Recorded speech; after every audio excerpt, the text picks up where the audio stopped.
The marble bathroom stall locked with a soft click that seemed too loud in Zadie Sinclair's ears. Outside, laughter drifted through the heavy door. The kind of refined, controlled laughter that belonged to women in wool coats and men who wore their wealth quietly. The Peninsula Hotel's second-floor bathroom smelled like imported soap and old money. Zadie's hands trembled as she pulled out her phone. Sweat made the screen slick under her fingertips. The red satin dress that had seemed perfect 3 hours ago now felt like a costume, like something borrowed from a stranger's closet. Her thumbs moved across the glass. "Mom, I don't feel safe. Something is wrong." She stared at the words. The overhead lighting was merciless, showing every crack in her composure. Her reflection stared back, perfect hair still holding its curl, makeup unsmudged, eyes already apologizing for something she hadn't done yet. Eyes that knew better than to ask for help but were asking anyway. From the dining room beyond, a chair scraped against polished wood. Graham's voice carried through the walls, dropping low the way it did when he was annoyed. Controlled, measured, dangerous in its calmness. Her phone buzzed before she could think, before she could breathe. "You're overreacting. Finish dinner. Don't embarrass me." 9:17 p.m. Zadie closed her eyes, counted to 5, opened them again. The bathroom suddenly felt smaller, the air thicker. She unlocked the stall and moved to the sink, running cold water over her wrist the way her grandmother taught her. The water spiraled down the drain, taking nothing with it. Through the double-paned windows downstairs, Lakeshore Drive hummed its endless song. A black sedan sat at the curb, idling too long to be waiting for someone. Inside the restaurant, at a table near the window, a man in a tailored black suit lifted his eyes from his drink for the first time all evening. Beom Tae-gwan watched Zadie exit the bathroom. He noticed the way her shoulders pulled inward, making herself smaller. He noticed Graham's hand settle on the small of her back, too low, too possessive. He noticed the smile she forced into place like armor that wouldn't hold. Zadie sat back down at the table. She reached for her water glass. Her hand didn't shake. She didn't know yet that this moment had already passed the point of undoing. "If you're listening right now, help me prove something wrong. My mother said I wouldn't even reach 1,000 subscribers this week, but I believe stories like this deserve to be heard. Help me show her that these tales matter." 9:23 p.m. Graham smiled the way men smile when the word no has never shaped their world. He gestured to the waiter with 2 fingers, casual as breathing. "Another bottle. The Chateauneuf du Pape." The waiter nodded, disappeared. Zadie's fork scraped against her plate. The Dover sole was perfect, flaky, buttery, exactly what the peninsula was known for. She couldn't taste any of it. "You were gone a while." Graham's tone was light, conversational. His eyes weren't. "I'm sorry. The line." "There's never a line in that bathroom, Zadie." He reached across the table, his fingers circling her wrist like a bracelet. "You're not upset about earlier, are you?" "I was joking." "Earlier?" When he'd corrected the waiter's pronunciation of the wine, Chateauneuf du Pape, not Chateauneuf du Pape, loud enough for the neighboring tables to hear. When his voice had carried the particular edge that came from wanting everyone to know he was the smartest man in the room. "No, I'm not upset." "Good." His thumb pressed against her pulse point. "Not hard enough to hurt. Hard enough to feel like a claim.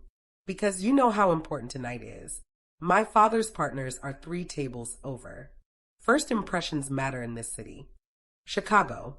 The word hung between them like a third presence at the table. In Chicago, reputations were currency. In Chicago, women like Zadie, whose mother chaired the North Shore Women's Foundation, whose name appeared in the Tribune Society pages, didn't cause scenes. The waiter returned with the wine. Graham released her wrist to inspect the label, turning the bottle in his hands like he was appraising jewelry. "This isn't the 15.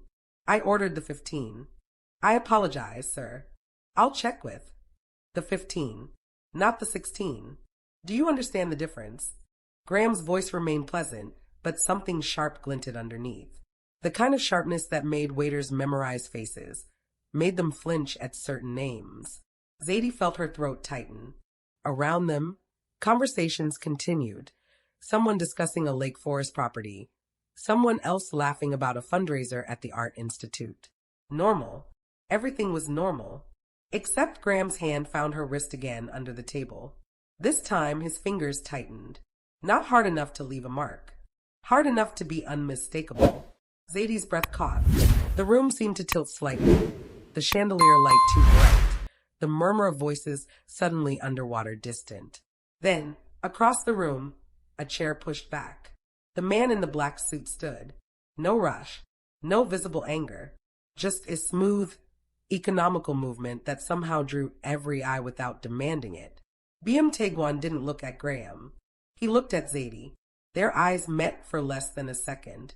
In that second, something passed between them. Not rescue, not salvation. Recognition. The kind that happens when one person sees another person drowning and remembers what that feels like. Graham's grip loosened. His head turned, following the direction of Zadie's gaze. Do you know him?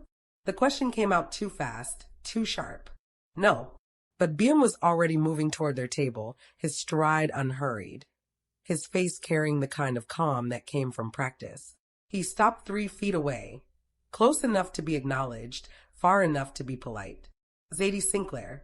His voice was quiet, accented slightly, shaped by soul and Chicago in equal measure. I thought that was you. Graham's hand left her wrist entirely. I'm sorry, Dewey, Zadie started, but Beom was already extending his hand to Graham, his smile professional and meaningless. Beom Tae-gwan. I worked with Ms. Sinclair briefly last year.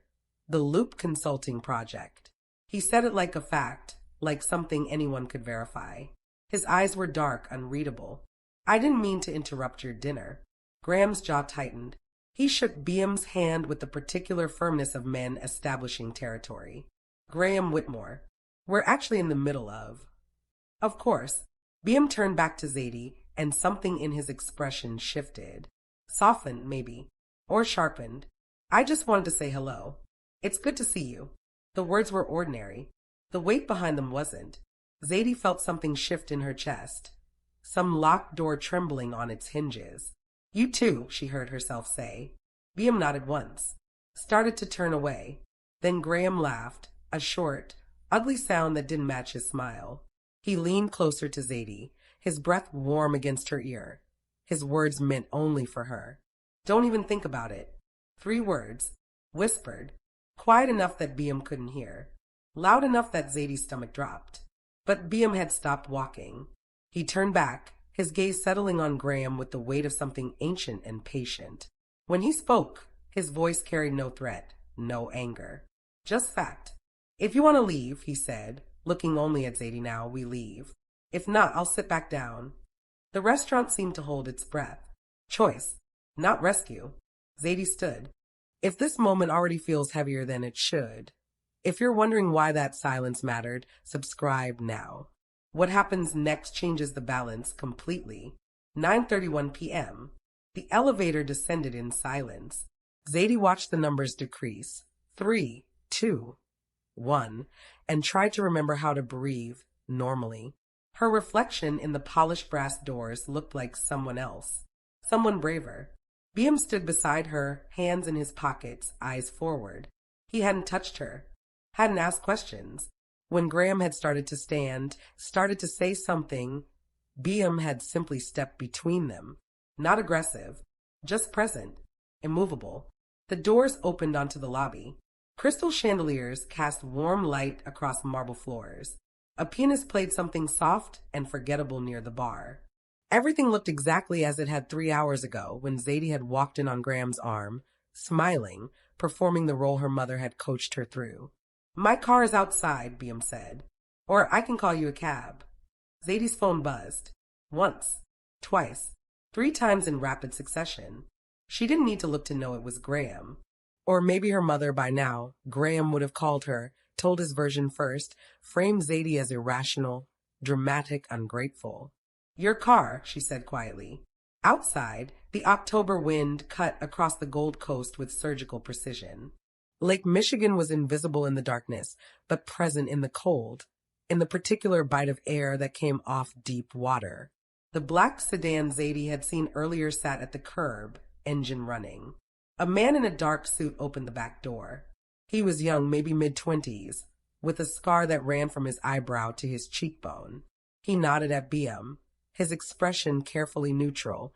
Then his eyes flicked to Zadie with something that might have been curiosity. "Jay," Beom said, drive. The interior was leather and silence. No music. No questions. The car pulled onto Michigan Avenue. Heading north, the city sliding past the windows in patterns of light and shadow. The Magnificent Mile gave way to the Gold Coast proper, brownstones and high-rises, restaurants with valet stands, people in Canada Goose jackets walking dogs that cost more than rent. Zadie's phone lit up again. This time she looked. 6 missed calls, 3 from Graham, 3 from her mother, 1 voicemail. She pressed the phone face down on her lap. Her hands were shaking again. She pressed them together, hard, trying to make it stop. "Are you hungry?" Beom's question caught her off guard. She turned to look at him. In the dim light from the street lamps, his face was harder to read. Sharp cheekbones, dark eyes that gave away nothing, a mouth that didn't smile easily. "What? You didn't eat?" "At dinner." He gestured toward the front seat, where Jay was navigating toward Lakeshore Drive. "There's a place in Uptown. Quiet. No one will bother you." "I don't," Zadie stopped. Started again. "Why are you doing this?" Beom was quiet for a long moment. The car merged onto Lakeshore Drive, and suddenly the city opened up. Water on one side, vast and dark, glass and steel on the other, lit up like a promise. The lake stretched toward infinity, indifferent to every small human drama playing out along its shore. "Because someone should have," he said finally. And no one did. The answer was too simple, too clean. Zadie felt something sharp lodge in her throat. "You don't know me." "No. You don't know what happened." "I know enough." Beom turned to look at her then, and his expression was different than it had been in the restaurant. Tired, maybe, or just honest. "I know what it looks like when someone is afraid to leave. And I know what happens when everyone else pretends not to see it." Zadie's phone buzzed again. She looked down. Her mother's name on the screen. Then the voicemail notification. She pressed play before she could stop herself, lifting the phone to her ear. Her mother's voice came through, clipped and cold. "Zadie Alexander Sinclair. Graham called me in tears. Actual tears. Do you have any idea what you've done? His father is a partner at Kirkland. His family has connections to the governor. And you embarrassed him publicly over what? Your feelings." A pause. "I raised you better than this. You need to call him. Apologize. Fix this before it spreads." The message ended. Zadie lowered the phone slowly. Outside, the Oak Street Beach Pavilion appeared and disappeared, the empty sand pale under streetlights. Her throat felt tight. Her eyes burned. "Do you want me to take you home?" Beom asked. The question was gentle. No judgment. Just space for whatever answer she needed to give. Zadie shook her head. She didn't trust her voice. Beom leaned forward, murmuring something to Jay in Korean. The car changed lanes, heading away from the lake, cutting west into neighborhoods where the buildings got shorter and the street signs changed languages. On the radio, WBZ played softly, someone discussing a north side zoning dispute, neighbors fighting about a development project in Lincoln Park. Zadie recognized the street names, the particular politics of Chicago neighborhoods where history and money collided. The city scrolled past. She watched it without seeing it. Her phone stayed dark. "Can I ask you something?" Her voice came out smaller than she wanted. "Yes. That thing you said. About knowing what it looks like." Zadie turned to face him. Did someone? Beom's jaw tightened almost imperceptibly. "My cousin. In Koreatown. 3 years ago." He paused, his eyes fixed on something beyond the window. "Someone hurt her. And I didn't see it until it was too late." The car stopped at a red light. In the silence, Zadie could hear the faint sound of rain starting to fall, drops spattering against the windshield. "Is she okay now?" "She survived." Beom's voice was flat. "But she's not okay. And I learned that those are 2 different things." The light turned green. The car moved forward. Zadie sat back against the leather seat and closed her eyes. Her mother's voicemail played again in her head. Your feelings, like they were childish things, inconvenient disruptions to the real business of life. "Are you safe right now?" Beom's question cut through her thoughts. 4 words. Simple. Direct. Zadie opened her eyes. I don't know, she said. And somehow that was the truest thing she'd said all night. If you're still here, it means you felt that question too. Subscribe now because the reason he asked it is darker than you think. 10:13 p.m. The car idled near Oak Street, not parked, just still. Rain fell harder now, turning the city into a watercolor. Lights bleeding into each other, the skyline softening at the edges. Zadie watched water stream down her window, distorting the view of the beach across the street. Tell me about him. Beom's voice was quiet. Graham, what do you want to know? How you met? Zadie traced a line through the condensation on the glass. Charity Gala. The Cultural Center. My mother introduced us. She could hear her own voice, detached, reciting facts.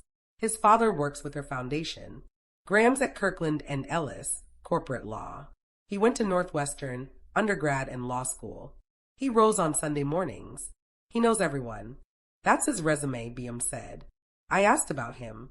The distinction landed like a stone in still water. Zadie was quiet. Outside, a couple ran past under an umbrella, laughing, the woman's heels clicking against wet pavement. Normal. Everything was so stupidly normal. He's careful, she said finally. He never does anything anyone could call wrong. Just things that make you feel wrong for noticing. Her breath fogged the window. Like tonight. He didn't hurt me. He just held my wrist. That's not assault. That's nothing. But my whole body knew it was a threat. It was... See, but that's the problem. Zadie turned to face him. I say that to anyone else, to my mother, to the women at the foundation, and they'll say I'm being dramatic. That men like Graham don't do things like that. That I'm confused, emotional, probably on my period. Beom's expression didn't change. Do you believe them? I don't know what I believe anymore. The rain drummed against the roof. Jay sat motionless in the driver's seat, staring straight ahead, pretending not to hear.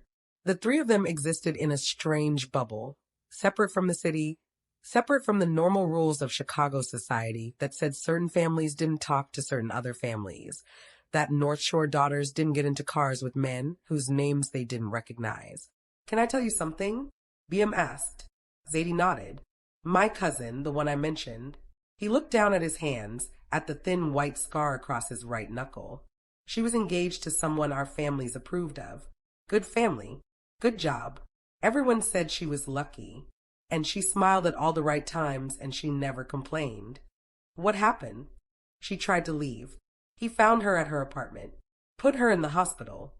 Beom's voice remained steady, but something cold moved behind his eyes. Fractured ribs, concussion, broken wrist. And you know what our family said? Zadie's stomach turned. They asked what she did to make him so angry. The words hung in the air like smoke. I was 22, Beom continued. I didn't know what to do. I believed them, that she must have done something, that she was exaggerating. I waited, and while I waited, she stopped eating. Stopped talking. She's alive, but she's not the same person. He finally looked at Zadie. So when I see someone afraid, I don't wait anymore. I don't ask for permission. I just act. Rain streaked down the windshield in endless patterns. Zadie felt something crack open in her chest, not breaking, but opening, like a door she'd kept locked for so long she'd forgotten what was behind it. Why are you telling me this? Because you need to know that believing yourself isn't dramatic. It's survival. Beom's gaze was steady. And because if Graham comes looking for you, I need you to understand what kind of man I am, what I'm willing to do. What kind of man is that? The kind who learned this lesson too late once. His voice was soft, final. The kind who won't make that mistake again. The car filled with silence. Outside, Chicago carried on, taxis honking on Michigan Avenue. The L train rattling past on elevated tracks somewhere to the west, people living their ordinary Friday night lives. Zadie's phone buzzed again. This time she looked. Graham, I'm sorry. I didn't mean to scare you. Please call me. Graham, your mom is worried. Just let me know you're okay. Graham. Zadie, this is ridiculous. You're making a scene over nothing. 3 messages. 3 different versions of the same script. Apologize, appeal to authority, minimize. She showed the screen to Beom. He read them without expression. Then he pulled out his own phone, typed something quickly, and handed it to her. The message was already addressed to Graham's number. Miss Sinclair is safe. She will contact you when and if she chooses. Do not contact her again tonight. You don't have to send it, Beom said. But if you want to, it's there. Zadie stared at the words. So simple. So clear. No apology. No explanation. Just boundary drawn in permanent ink. Her finger hovered over the send button. What happens if I do this? To him? Probably nothing. Men like Graham are protected by every system that matters. Beom took his phone back. But to you, you'll know you can. The rain fell harder. The lake was invisible beyond the beach. Just darkness and the promise of water. Somewhere out there, the city continued. Her mother's social circles, Graham's law firm, the intricate web of connections and expectations that had shaped every choice Zadie had made since she was old enough to understand the word appropriate. Can I ask you something else? Yes. Are you? Zadie hesitated, searching for the right words. When Graham looks you up, what's he going to find? Beom smiled then, but it wasn't a happy expression. The truth. That my family runs logistics operations in Koreatown and Chinatown. That we move money in ways that don't always appear on tax forms. That we exist in the spaces between legal and illegal, and we've been doing it successfully for 30 years. He met her eyes. Will that scare you away? It should have. Everything Zadie had been taught said it should have. I don't know, she said honestly. Good. That's the only answer I trust. Jay shifted in the driver's seat. Rain's getting worse. Beom nodded. Take us to Argyle Street, the restaurant on the corner. As the car pulled back into traffic, Zadie sent the message. Her phone buzzed immediately, Graham calling. She declined it. He called again. She turned her phone off. In the darkness, heading north into neighborhoods she'd only seen from highway exits, Zadie felt the first real breath she'd taken all night expand in her lungs. It felt like falling. It felt like freedom. She wasn't sure yet which one she wanted more. If you've ever realized the people meant to protect you are protecting something else, subscribe now. This is where the story turns against comfort. 8:11 a.m. next morning. Zadie's Lincoln Park apartment smelled like coffee and the flowers she'd forgotten to throw out 3 days ago. Roses from Graham, starting to brown at the edges. She stood in her kitchen in yesterday's clothes, watching the coffee maker drip, when 3 sharp knocks rattled her door. She knew that knock, through the peephole. Her mother stood in the hallway, still in her St. Joseph's church clothes, navy dress, pearl earrings, the expression that meant consequences. Zadie opened the door. Mom, Zadie Alexandra. Her mother swept past her into the apartment, heels clicking on hardwood. Turn your phone on. It's on. No, it isn't. I've been calling since 6 a.m. Her mother set her purse on the counter with deliberate precision. Graham has been calling. His father called me. Do you have any idea what you've done? Zadie poured 2 cups of coffee, set one in front of her mother. I left a restaurant. You humiliated him. In front of the Peninsula's Friday crowd, Marjorie Klein was there, Thomas Berkshire, half the Landmarks Commission. Her mother's voice climbed half an octave. And with whom? Some man no one knows. Do you understand what this looks like? It looks like I left a date I didn't want to be on. Her mother's laugh was sharp, bitter. You're 26 years old. You don't get to be this naive. She wrapped both hands around the coffee mug, but didn't drink. Graham comes from a family that matters. His father's firm handles the foundation's legal work, pro bono, might I add. One word from him and we lose that support. Zadie felt something cold settle in her stomach. So this is about money. This is about relationships, reputation, everything I have built in this city. Her mother finally looked at her, really looked, and for a second, something softened. Darling, I know dating is complicated, but men like Graham don't come around often. Stable, successful, from a good family. He scared me. The words came out quiet. Final. Her mother went still. What? Graham. Last night. Zadie set down her coffee cup. Her hand was steady. He scared me. The way he touched me. The way he talked to people. Something was wrong and I didn't feel safe, so I left. Silence filled the kitchen. Outside, Lincoln Park was coming alive. Runners passing by, someone walking a golden retriever, the ordinary Saturday morning routine. Zadie, her mother said slowly, carefully, did he hurt you? Not in a way that leaves marks. Then what exactly are you saying? And there it was, the question beneath the question. The same logic that had protected Graham at dinner, that would protect him now. If there's no visible evidence, if there's no police report, if there's nothing concrete that could be photographed or witnessed, then nothing happened. Just feelings. Just dramatic overreaction from a woman who should know better. I'm saying he made me afraid. And I listened to that. Her mother's jaw tightened. You know what Graham told me this morning? That you were texting someone during dinner. That you seemed distant, distracted. That when the stranger approached your table, you left with him immediately. She leaned forward. He thinks you were already planning to leave. That you used some imagined slight as an excuse. Is that what you think? I think you have a pattern of self-sabotage. I think every time something good happens, you find a reason to destroy it. Her mother's voice dropped. Your father left because I wasn't careful. Because I didn't understand how to protect what mattered. I spent 20 years rebuilding our name, our connections, our place in this city. And you're throwing it away over feelings. The coffee had gone cold. Zadie stared at the brown liquid, at her distorted reflection in its surface. Graham mentioned his father's firm, she said quietly. His family's connections. The governor. She looked up. He didn't mention loving me. Neither did you. Her mother stood, gathered her purse. At the door, she turned back. Love is a luxury, Zadie. Security is a necessity. You'll learn that. Her hand rested on the doorknob. When you're ready to apologize to Graham, I'll arrange it. But do it soon. This kind of damage spreads fast. The door closed.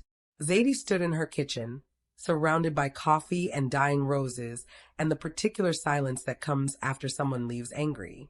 Her phone sat on the counter, still off. She turned it on. 47 notifications loaded. Texts from Graham. Voicemails from her mother. 3 missed calls from numbers she didn't recognize. And 1 text from a number that wasn't saved. If you need anything, call. No questions. Beom. Zadie stared at the message for a long time. Outside, a child laughed somewhere in the park. Someone was playing music, jazz, maybe, or blues, drifting through open windows. She typed a response. Thank you. Then she deleted it. Then she typed it again and hit send before she could change her mind. The response came 30 seconds later. Coffee. Same place as last night. Or somewhere closer to you. Zadie looked at the roses Graham had sent. At her mother's coffee cup, still half full on the counter. At her own reflection in the microwave door. Tired eyes. Yesterday's makeup. Hair uncombed. She texted back. Argyle Street. 1 hour. She showered, changed into jeans and a sweater, left the roses where they were. On her way out, she passed the trash can, paused, then walked back and threw the flowers away, vase and all. The sound of glass breaking was louder than she expected. It sounded like doors closing. It sounded like doors opening. She couldn't tell yet which one mattered more. 6:39 p.m.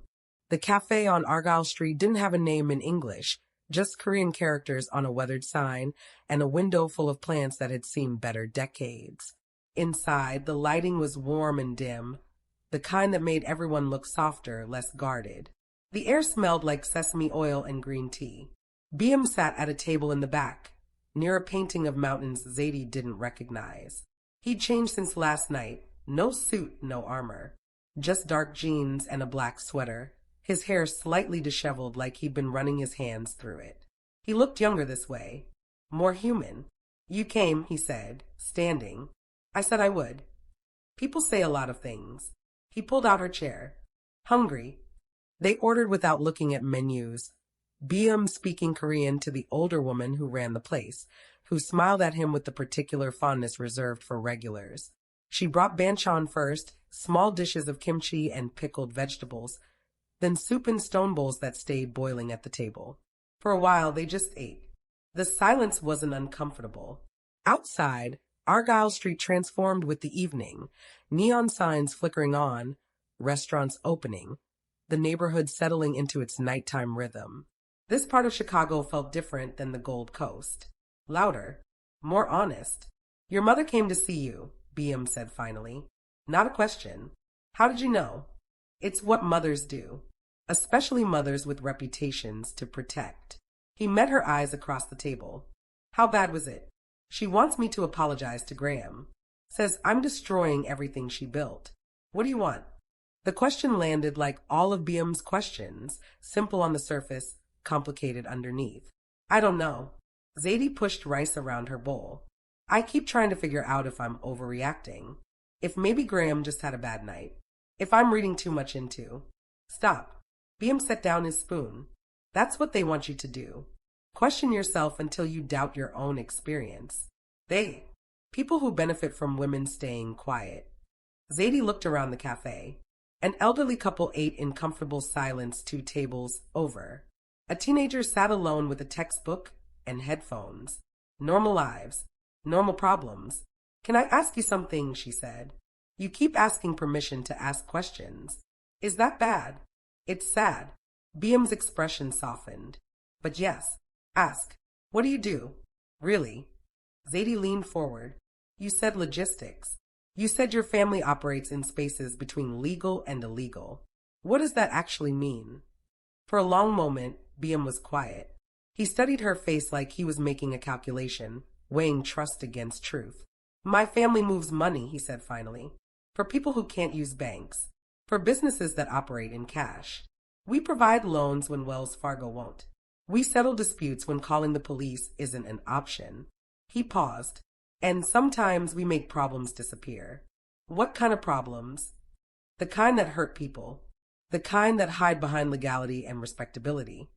His voice remained steady. We're not the mob, if that's what you're asking.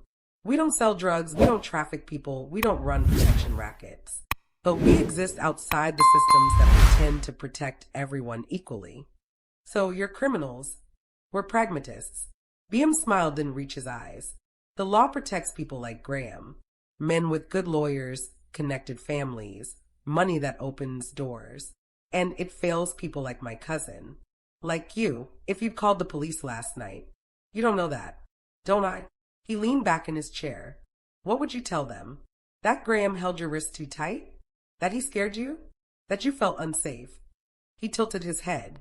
They'd ask if he hit you, if he threatened you, if you have evidence. And when you said no to all of those things, they'd suggest you were overreacting. Zadie's throat tightened because he was right. She knew he was right. So, what, you just decided to be judge and jury yourself? No, I decided to help people the law won't. Beom's voice remained calm. That's different. The soup steamed between them. Outside, the L train rattled past on elevated tracks, its rhythm as familiar as heartbeat to anyone who'd lived in Chicago long enough. Why me? Zadie asked quietly. You don't know me. You don't owe me anything. Why get involved? Beom was silent for so long she thought he wouldn't answer. Then he reached across the table and turned his right wrist upward, showing her the inside of his forearm. A scar ran from wrist to elbow, thin and white, years old. My cousin gave me this, he said, after she got out of the hospital. We were in her kitchen, and I was saying all the wrong things, that she should press charges, that she should fight back, that she shouldn't let him win. And she grabbed a knife and he stopped. Started again. She was trying to make me understand that fighting back had already cost her everything. That I didn't get to tell her how to survive. Zadie stared at the scar. What did you do? I stopped talking. I listened. And I realized that helping doesn't mean fixing. It means giving people choices they didn't have before. He pulled his sleeve down. So, when I saw you last night, saw the way you were sitting, the way you looked at the bathroom like it was an escape route, I recognized it. And I decided that this time, I'd offer a choice before it was too late. That's it? You just decided? Yes. The simplicity of it felt dangerous. No committee, no approval, no system of checks and balances. Just one person seeing another person in trouble and acting. What if you're wrong? Zadie asked. What if Graham was just having a bad night? What if I really am overreacting? Beom's eyes were dark, steady. Then the worst that happens is you get home safe, and make your own decision tomorrow. But if I'm right and I do nothing. He shook his head. I already know what that costs. The cafe owner brought more tea. She said something in Korean to Beom, gesturing at Zadie with a warmth that suggested approval. Beom responded, and the woman laughed, patting his shoulder before walking away. What did she say? Zadie asked. That you have kind eyes. That I should make sure you eat more. A small smile touched his mouth. She's been trying to feed me properly for 10 years. You come here a lot? This is my aunt's place. Well, my mother's cousin. Family. He gestured at the paintings on the walls, the mismatched chairs, the worn but clean floors. This neighborhood raised me after we came from Seoul. It taught me what community means when the law doesn't protect you. Zadie looked around with new eyes. The teenager with the textbook, the elderly couple, the families eating dinner together. All of them existing in a Chicago most Gold Coast residents never saw, never thought about, never needed. I don't belong here, she said quietly. Why not? Because she stopped. I don't know. I just don't. You mean because you're black and this is Koreatown? Because you grew up on the North Shore? Because your mother chairs foundations? Beom tilted his head. Those are circumstances, not belonging. It's more complicated than that. Most things are. He poured more tea into her cup. But here's what I know. You sat in that restaurant last night, afraid and alone, surrounded by people who should have helped you. And no one did. You texted your mother for help, and she told you to finish dinner. His voice remained gentle, but something sharp moved underneath. So maybe the question isn't whether you belong here. Maybe it's whether you still want to belong there. The tea was too hot. Zadie drank it anyway, letting it burn her tongue, giving herself something to feel besides the weight of his words. Her phone buzzed. She ignored it. It buzzed again. You should check that, Beom said. Could be important. Zadie pulled out her phone. 2 texts from Graham. I know you're with him. People saw you in Uptown. This is pathetic. You're going to regret this. You have no idea who you're dealing with. She showed the screen to Beom. He read both messages. His expression didn't change, but something cold settled behind his eyes. May I? Zadie handed him the phone. Beom typed quickly, his thumbs moving with the same efficiency he brought to everything else. He showed her the message before sending. This is Beom Tae-gwan. You have Zadie's answer from last night. Any further contact will be harassment. If you continue, I'll make sure your firm knows exactly how you treat women when no one's watching. Your choice. Don't send that, Zadie said quickly. He'll tell my mother. He'll make it worse. He's already making it worse. This just stops him from pretending otherwise. Beom met her eyes. But it's your phone. Your choice. There was that word again. Choice. Zadie took the phone back. Read the message again. Every word was a door closing on Graham, on her mother's approval, on the life she was supposed to want. Every word was also a door opening. She pressed send. The response came 30 seconds later. You have no idea who you're fucking with. Then another. Tell your Korean boyfriend his family's logistics business is about to get very complicated. Beom's phone buzzed. He glanced at it, then showed Zadie the screen. The same message. He found your number, Zadie said, her stomach dropping. I'm sorry. I didn't mean to. I gave it to him. Beom's voice was calm. In the message you sent last night, I wanted him to have it. Why? Because threats only work on people who are afraid of exposure. He set his phone down, and I stopped being afraid of that a long time ago. Outside, night had fully settled. Argyle Street glowed with neon, red and blue and gold, signs advertising restaurants and karaoke bars and shops that stayed open late. The city felt different here. Louder, more alive. What happens now? Zadie asked. Now I take you home. Tomorrow. You decide what you want to do next. Beom stood, leaving cash on the table. But tonight you're safe. That's enough. They walked out into the cold. The wind carried the smell of sesame and garlic, the sound of music from a bar down the street. Jay was waiting with the car, engine running. Zadie paused before getting in. Beom. Yes. What you said about your cousin. About listening instead of fixing. She pulled her jacket tighter. Does it get easier? Trusting your own judgment. Beom was quiet for a moment. Then he smiled, a real smile this time, sad and honest and kind. "No," he said, "but it gets clearer, and that's better than easy." The car pulled away from the curb, heading south toward Lincoln Park. In the back seat, Zadie watched Koreatown disappear behind them, the neon fading into the ordinary darkness of residential streets. Her phone buzzed 3 more times. She turned it off, and for the first time in longer than she could remember, the silence felt like freedom. 11:21 p.m. Zadie's building garage was poorly lit even on good nights. Tonight, with one of the overhead fluorescents flickering, it felt like a scene from a movie she'd walked into by accident. She pulled into her assigned spot, cut the engine, and sat for a moment in the silence. The Bulls game had let out an hour ago. She'd heard the crowd noise from her apartment, the particular roar that meant someone had made a last-second shot. The streets would be emptying now, people heading home, the city settling into its late-night rhythm.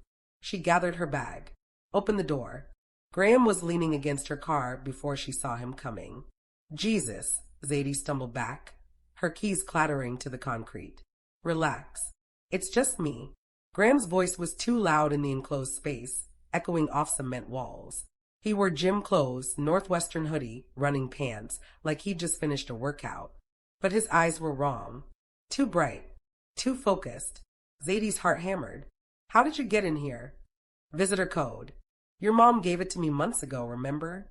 He smiled, but it was his Peninsula smile, the one that didn't reach his eyes.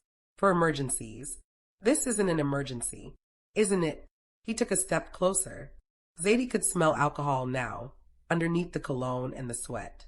"You've been ignoring my calls, making up stories, embarrassing me in front of half of Chicago. I'd say that qualifies. I need you to leave. We need to talk first." "No, we don't." Zadie looked past him toward the elevator. 20 feet. Might as well be 20 miles. "I said everything I needed to say. You didn't say anything. You just ran away like a child." Graham's voice climbed half an octave. "With some random guy no one knows. Do you have any idea how that looks?"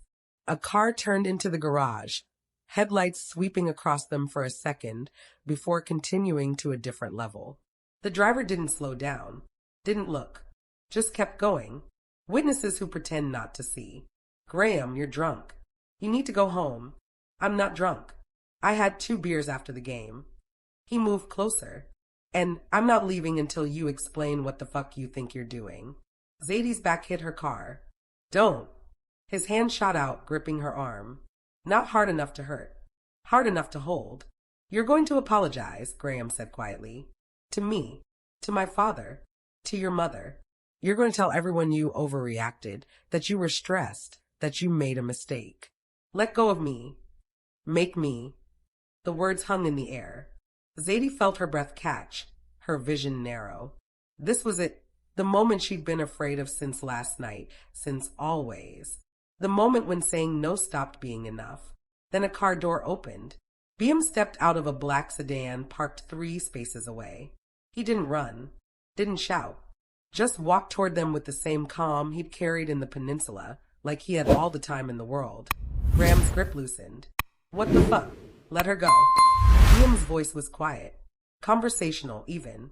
"Now, this doesn't concern you, buddy. I'm making it concern me." Graham laughed, a sharp, ugly sound. "You think I'm scared of you? You think threats work on me?" He tightened his grip on Zadie's arm. "I know who you are. I know what your family does. And if you touch me, I'll have you arrested so fast." Beom pulled out his phone. Didn't move toward them. Didn't threaten.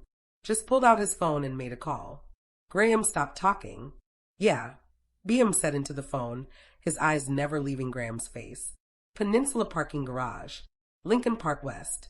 Now." He ended the call. "Who was that?" Graham demanded, but Zadie heard something new in his voice. Uncertainty. Someone who's very good at documenting incidents in parking garages, especially incidents involving men who put their hands on women without permission. Beom slipped his phone back into his pocket. "He'll be here in 3 minutes. You can explain to him why you're here. Or you can leave now." "You're bluffing." "Am I?"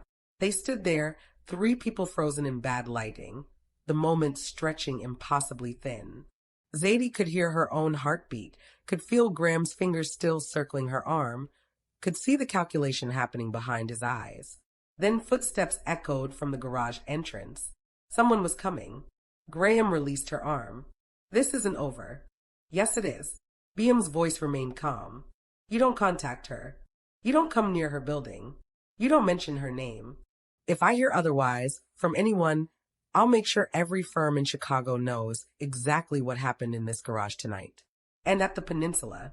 And anywhere else you thought you were invisible. Zadie looked around with new eyes. The teenager with the textbook.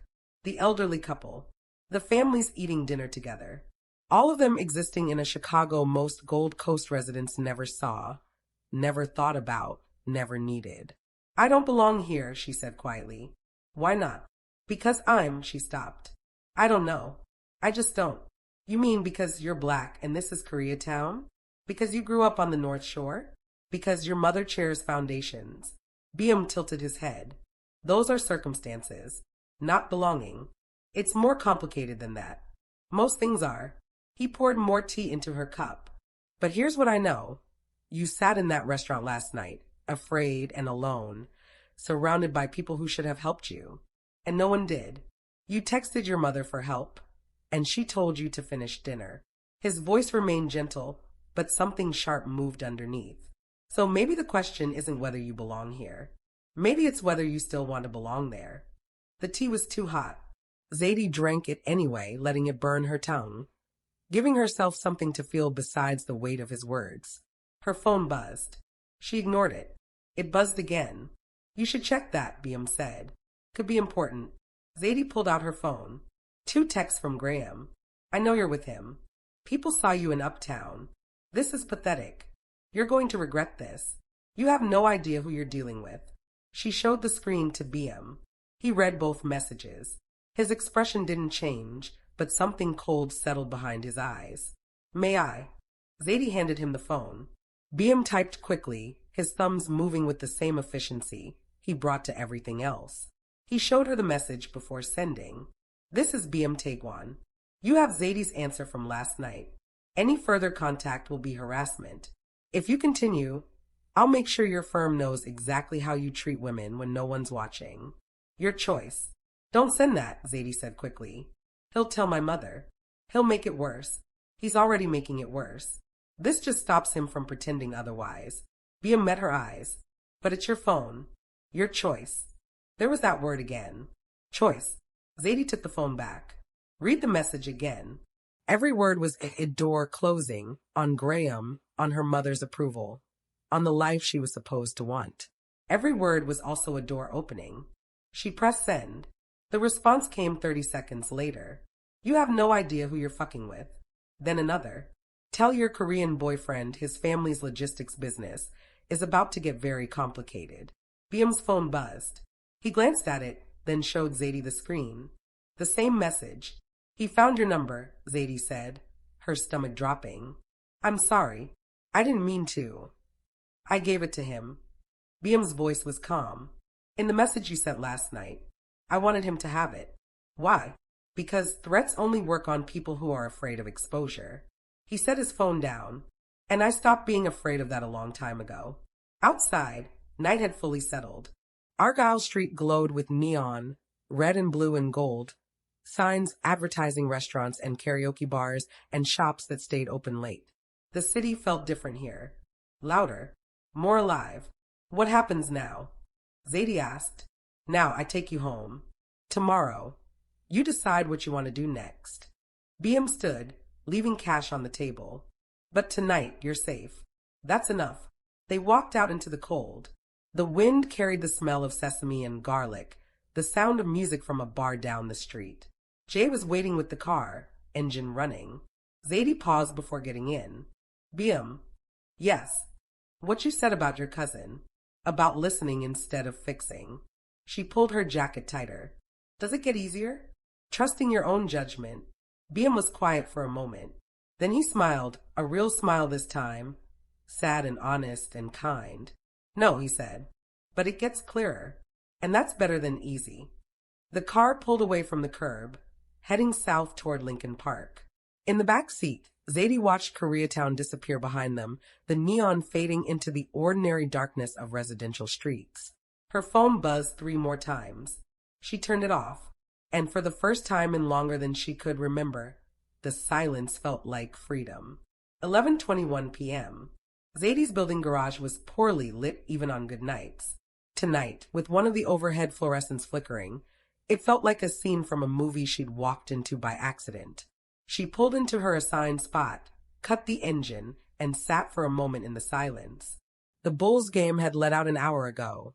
She'd heard the crowd noise from her apartment, the particular roar that meant someone had made a last-second shot. The streets would be emptying now, people heading home, the city settling into its late-night rhythm. She gathered her bag, opened the door. Graham was leaning against her car before she saw him coming.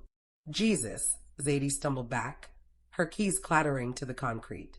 Relax. It's just me. Graham's voice was too loud in the enclosed space, echoing off cement walls. He wore gym clothes, northwestern hoodie, running pants, like he'd just finished a workout. But his eyes were wrong. Too bright. Too focused. Zadie's heart hammered. How did you get in here? Visitor code. Your mom gave it to me months ago, remember? He smiled, but it was his Peninsula smile, the one that didn't reach his eyes. For emergencies. This isn't an emergency, isn't it? He took a step closer. Zadie could smell alcohol now, underneath the cologne and the sweat. You've been ignoring my calls, making up stories, embarrassing me in front of half of Chicago. I'd say that qualifies. I need you to leave. We need to talk first. No, we don't. Zadie looked past him toward the elevator. 20 feet. Might as well be 20 miles. I said everything I needed to say. You didn't say anything. You just ran away like a child. Graham's voice climbed half an octave. With some random guy no one knows. Do you have any idea how that looks? A car turned into the garage, headlights sweeping across them for a second before continuing to a different level. The driver didn't slow down, didn't look, just kept going. Witnesses who pretend not to see. Graham, you're drunk. You need to go home. I'm not drunk. I had 2 beers after the game. He moved closer. And I'm not leaving until you explain what the fuck you think you're doing. Zadie's back hit her car. Don't. His hand shot out, gripping her arm. Not hard enough to hurt. Hard enough to hold. You're going to apologize, Graham said quietly. To me. To my father. To your mother. You're going to tell everyone you overreacted, that you were stressed, that you made a mistake. Let go of me. Make me. The words hung in the air. Zadie felt her breath catch, her vision narrow. This was it, the moment she'd been afraid of since last night, since always. The moment when saying no stopped being enough. Then a car door opened. Beom stepped out of a black sedan parked 3 spaces away. He didn't run, didn't shout, just walked toward them with the same calm he'd carried in the Peninsula, like he had all the time in the world. Graham's grip loosened. What the fuck? Let her go. Beom's voice was quiet, conversational even. Now, this doesn't concern you, buddy. I'm making it concern me. Graham laughed, a sharp, ugly sound. You think I'm scared of you? You think threats work on me? He tightened his grip on Zadie's arm. I know who you are. I know what your family does. And if you touch me, I'll have you arrested so fast. Beom pulled out his phone. Didn't move toward them. Didn't threaten. Just pulled out his phone and made a call. Graham stopped talking. Yeah, Beom said into the phone, his eyes never leaving Graham's face. Peninsula parking garage. Lincoln Park West. Now. He ended the call. Who was that? Graham demanded, but Zadie heard something new in his voice. Uncertainty. Someone who's very good at documenting incidents in parking garages, especially incidents involving men who put their hands on women without permission. Beom slipped his phone back into his pocket. He'll be here in 3 minutes. You can explain to him why you're here. Or you can leave now. You're bluffing. Am I? They stood there, 3 people frozen in bad lighting, the moment stretching impossibly thin. Zadie could hear her own heartbeat, could feel Graham's fingers still circling her arm, could see the calculation happening behind his eyes. Then footsteps echoed from the garage entrance. Someone was coming. Graham released her arm. This isn't over. Yes, it is. Beom's voice remained calm. You don't contact her. You don't come near her building. You don't mention her name. If I hear otherwise from anyone, I'll make sure every firm in Chicago knows exactly what happened in this garage tonight. And at the Peninsula. And anywhere else you thought you were invisible. You're not going to ask if I'm sure? If maybe I misunderstood? No. Beom's voice was firm. Your body doesn't misunderstand danger. It recognizes it. Zadie let out a breath she didn't know she'd been holding. What happens now? She asked. Now I make some calls. Shore up what I can. Prepare for Graham's next move. Beom stood. And you decide what you want to do next. Not what your mother wants. Not what's easiest. What you want. I don't know what that is. Then figure it out. You have time. He moved toward the door, then paused. I'm leaving Chicago for a few days. Business trip. North Shore meetings, then Seoul. I'll be back Friday. Something cold settled in Zadie's chest. You're leaving? Jay will still watch your building. You'll have my number. But yes, I have to go. He met her eyes. Is that okay? You don't need my permission. I'm asking anyway. Zadie thought about Graham in the parking garage. About her mother's voice on the phone. About all the ways the last 3 days had split her life into before and after. Be careful, she said. Beom smiled. Small, sad, genuine. You too. After he left, Zadie stood at her window and watched the snow fall. The city was transforming, becoming something clean and new, at least on the surface. Her phone buzzed. Beom, lock your door. Sleep if you can. You're stronger than you think. She typed a response. Deleted it. Typed again. Come back safe. She pressed send before she could change her mind. The snow fell through the night, covering Chicago in white. By morning, everything would look different. But underneath, Zadie knew, the city remained the same. Concrete and steel. Power and consequences. Choices and the price they demanded. She locked her door.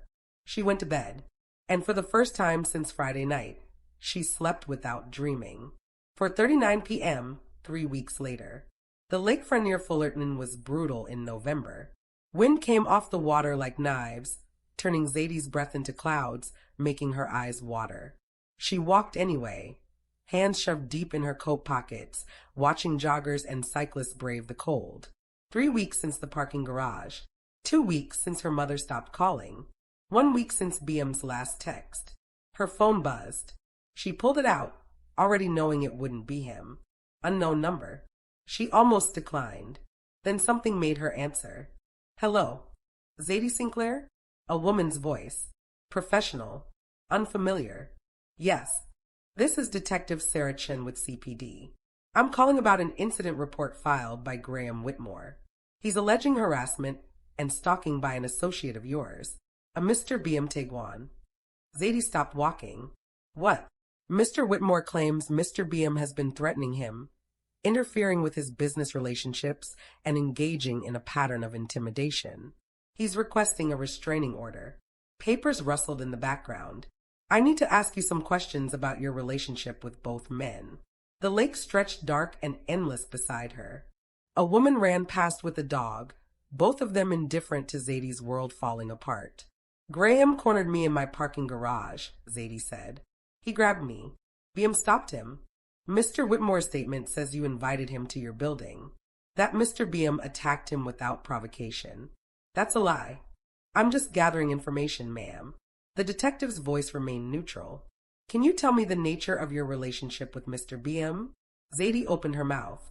Closed it. What was Beom to her? A stranger who helped her leave a restaurant? A man who'd watched her building for weeks? Someone who'd risked his business to keep her safe? He's a friend, she said finally. How long have you known him? 3 weeks. Silence on the other end. Zadie could practically hear the judgment. And in those 3 weeks, has Mr. Beom ever threatened Graham Whitmore in your presence? He told Graham to leave me alone. Did he threaten violence? No. He just Zadie stopped. How could she explain what Beom had done without making it sound exactly like Graham was claiming? He protected me. By threatening Mr. Whitmore's business relationships? By making sure Graham couldn't hurt me again. More silence. Then, Miss Sinclair, I'm going to be honest with you. Mr. Whitmore comes from a well-connected family. His father's firm has relationships throughout this city. If this goes to court, it's going to be his word against yours. And Mr. Beom's background doesn't help his case. His background, his family's business dealings. The allegations of the detective paused. Let's just say Mr. Beom isn't the most sympathetic defendant. Zadie felt something hot and sharp rise in her throat. So Graham can grab me in a parking garage, but because his father knows the right people, he's the victim? I'm not saying that. Yes, you are. You're saying exactly that. The detective sighed. I'm saying you need to think carefully about how you want this to proceed. If you're willing to testify that Mr. Beom acted on your behalf, that might help.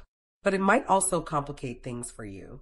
Graham's attorney is already suggesting you coordinated the harassment. This is insane. This is Chicago.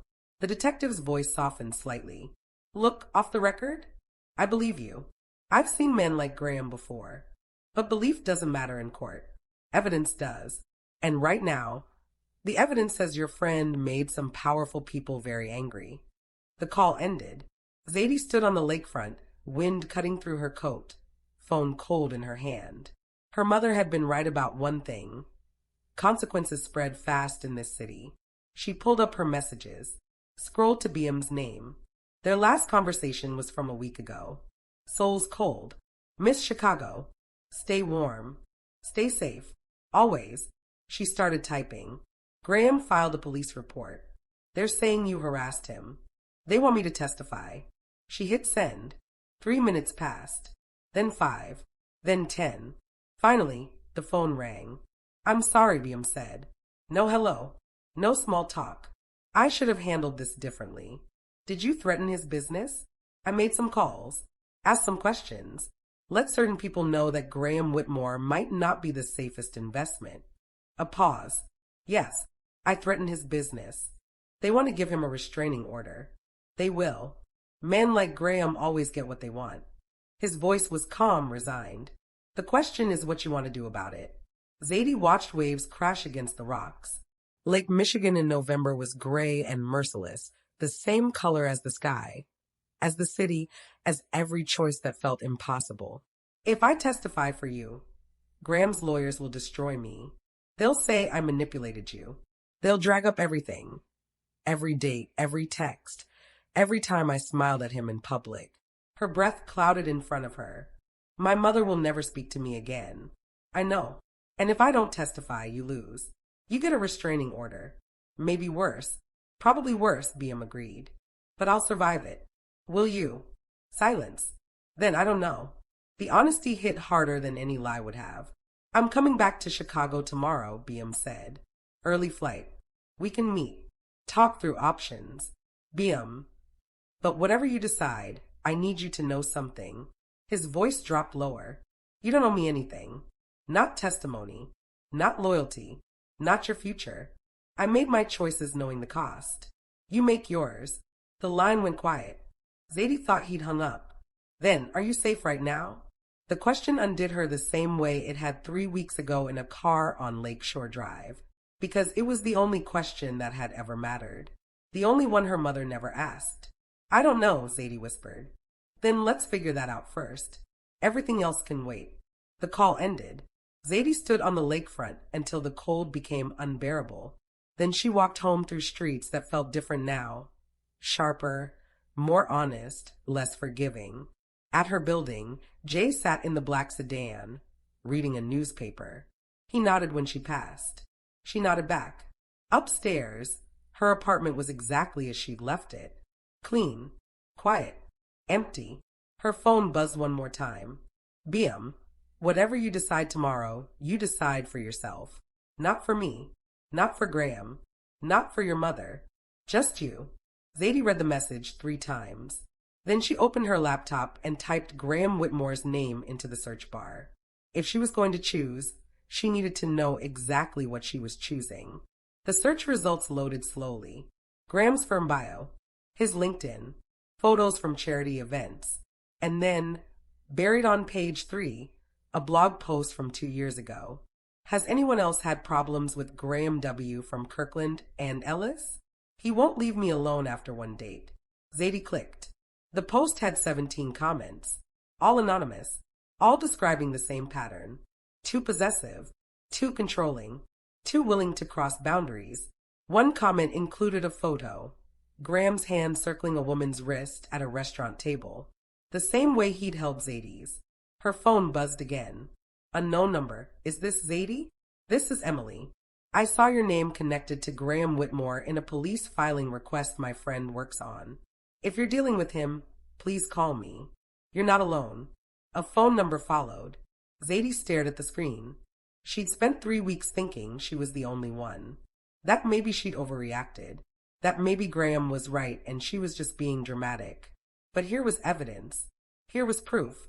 Here were other women who'd said no and been punished for it. She opened a new message to Beom. I'm testifying. Not for you. For me. Because I'm done letting men like Graham win. The response came immediately. Are you sure? Zadie looked around her apartment. At the life she'd built to please her mother. At the future she was supposed to want. At all the ways she'd made herself smaller to fit into spaces that were never meant to hold her. Yes, I'm sure. Outside, Lincoln Park settled into evening. Lights came on in windows. People came home from work. The city continued, indifferent and eternal. But inside, Zadie felt something shift. Not breaking, not fixing, just choosing. For the first time in her life, she was choosing herself. And it felt like standing at the edge of a cliff, terrifying and exhilarating in equal measure. She stood, walked to her window.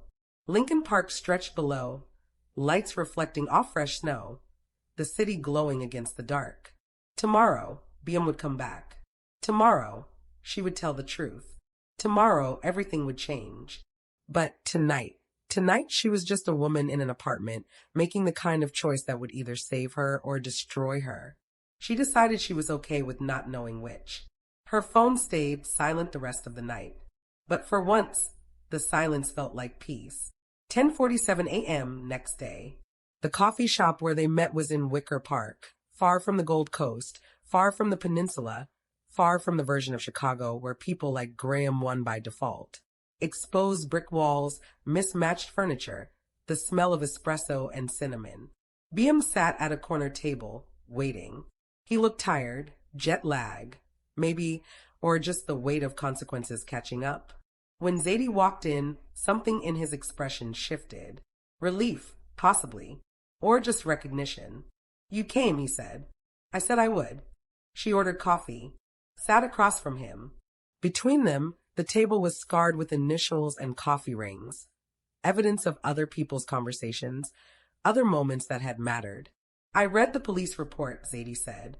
Graham's claiming you threatened him, that you've been stalking him, that you told his father's firm you'd expose their dealings if they didn't stop working with him. I did tell them that. Did you mean it? Yes. Beom's voice was steady. His father's firm handles real estate acquisitions that displace immigrant families. They use legal loopholes to avoid paying fair value. They're not criminals, but they're not ethical either. I told them I'd make that information very public if Graham came near you again. That's extortion. It's leverage. He took a sip of coffee. There's a difference. Not to the courts. No, not to the courts. Beom set down his cup. So the question is whether you're willing to testify knowing what that means. For both of us.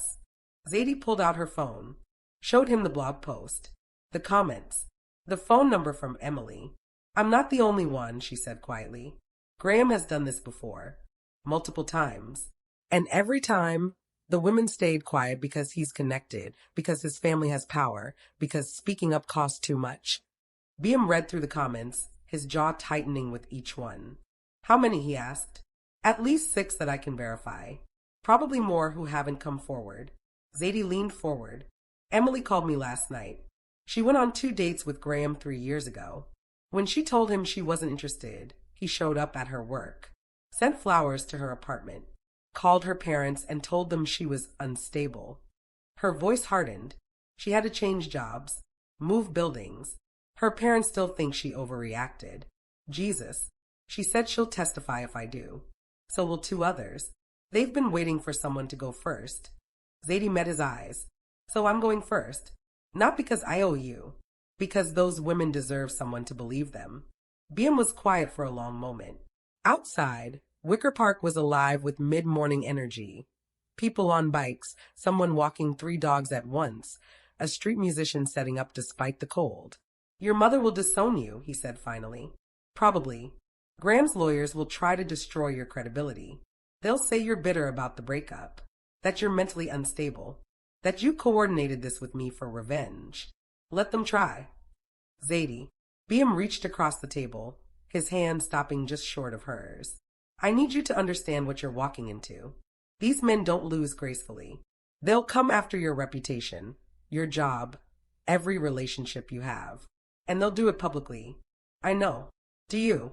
His eyes searched her face. Because once you testify, there's no going back. You can't apologize your way out of it. You can't make it smaller. You'll be the woman who accused Graham Whitmore. In Chicago, that's not a small thing. Zadie thought about her mother's voice on the phone, about the women in wool coats at the Peninsula, laughing over afternoon tea, about every lesson she'd been taught about reputation, about propriety, about knowing your place. Good, she said. I'm tired of being small. Something shifted in Beom's expression, pride, maybe, or just understanding. He pulled out a folder from his bag. Legal documents, police reports, photos. Then you should see these. Graham's lawyer sent them this morning. Evidence of my harassment campaign. He spread the papers across the table. Phone records showing I called his father's firm. Security footage of Jay outside your building. Text messages between you and me. Zadie read through them, her stomach sinking. They're making it look like we planned this. They're making it look exactly like what it is, you leaving Graham and me helping you stay gone. Beom's voice was calm. The question is whether a judge sees that as protection or manipulation. What do your lawyers say? That I should stay away from you. That I should let this go. That fighting this will cost me more than it's worth. He gathered the papers back into the folder. They're probably right. But I've spent 3 years watching my cousin live half a life because I waited too long. And I won't do that again. He met her eyes. So if you testify, I'm there. If you fight, I fight. And if they want to destroy both of us, they'll have to work for it. Zadie felt her throat tighten. Why? Because someone should have done this for her. Because no one did. His voice dropped lower. And because you deserve better than what this city has given you. The coffee shop hummed around them. Someone laughed. The espresso machine hissed. Life continued, ordinary and indifferent. I called Emily back, Zadie said. We're meeting tomorrow. Her and the others. She pulled out her own folder. Printed blog posts, screenshots, notes she'd taken through the night. We're going to build a case. Not just against Graham. Against the whole pattern. Every time he did this. Every time someone looked the other way. Beom looked at the documents, then at her. You're serious. I'm done being scared. Zadie's voice was steady. And I'm done letting men like Graham win just because they're supposed to. This is going to get ugly. I know. Your mother made her choice. Now I'm making mine. Zadie gathered the papers. You asked me what I wanted. This is it. I want Graham to face consequences. I want those women to know they weren't crazy. I want my mother to understand that protection isn't the same as control. She paused. And I want to stop apologizing for trusting my own judgment. Beom smiled then. A real smile, the kind that reached his eyes. Okay. He stood. Then let's do this right. I'll call my lawyer. We'll coordinate with Emily and the others. We'll build a case that Graham can't dismiss. He pulled on his coat. But first we eat. You can't fight on coffee alone. They walked out into Wicker Park, snow crunching under their feet. The morning was bright and cold, the kind of Chicago winter day that made everything feel sharp and clear. Beom, Zadie said as they walked. Yes. What happens after? If we win? I don't know. Probably nothing dramatic.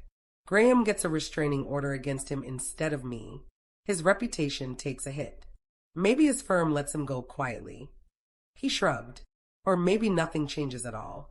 Maybe he's too connected to touch. That's not very optimistic. No, but it's honest. Beom stopped walking, turned to face her. But here's what I do know. You'll survive this. However it ends. Because you already survived the hardest part. What's that? Believing yourself when everyone else said you were wrong. They stood there on a Wicker Park sidewalk. Two people the city had tried to break in different ways, choosing to stand anyway. Zadie's phone buzzed. Emily. Coffee at 2 p.m. tomorrow? The others confirmed. We're ready. She showed the text to Beom. Are you ready? He asked. Zadie thought about Graham's hand on her wrist. About her mother's disappointment. About 3 weeks of learning that safety and comfort were not the same thing. No, she said honestly. But I'm doing it anyway. That's the only kind of courage that matters. They walked toward a restaurant Beom knew, where the food was good and the people didn't ask questions. Behind them, Chicago stretched in all directions, cold and beautiful and merciless. The city would continue regardless of what happened next. It always did. But for the first time, Zadie was okay with that. Because she'd learned something important in the past 3 weeks. The city didn't decide who survived. She did. If you made it to the end, you felt every moment of this journey. The fear, the choice, the cost of standing up. These stories matter because they're real. Subscribe now and help me prove that truth will always find its voice, even in a city that tries to silence it.